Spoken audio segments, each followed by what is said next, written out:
Quatrièmement, cela révolutionne notre rapport à la mort.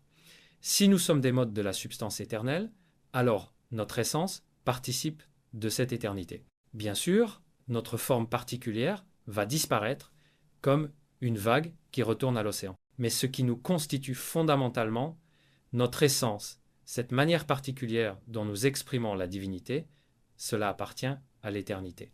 Spinoza nous dit dans l'Éthique, nous sentons et expérimentons que nous sommes éternels. Non pas que nous allons devenir éternels après la mort, mais que nous sommes éternels, ici et maintenant, en tant que mode de la substance éternelle. Enfin, cela transforme notre rapport au sens de l'existence.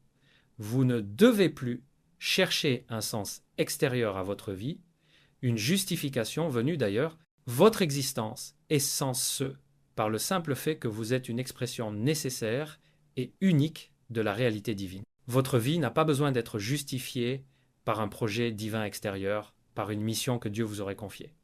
Votre vie est la mission divine en cours de réalisation.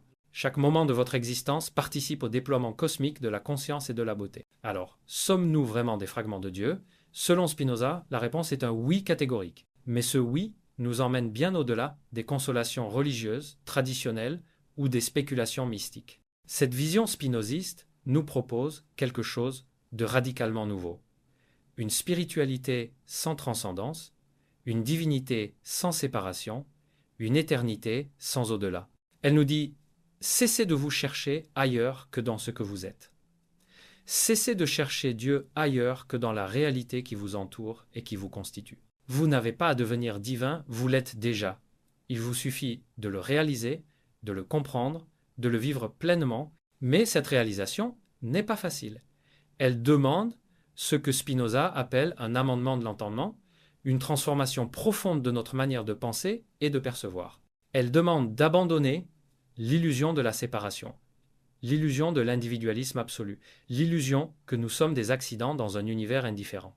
Elle demande d'accepter que nous sommes à la fois infiniment petits et infiniment grands, infiniment petits en tant que mode fini et limité, infiniment grand en tant qu'expression de la substance infinie.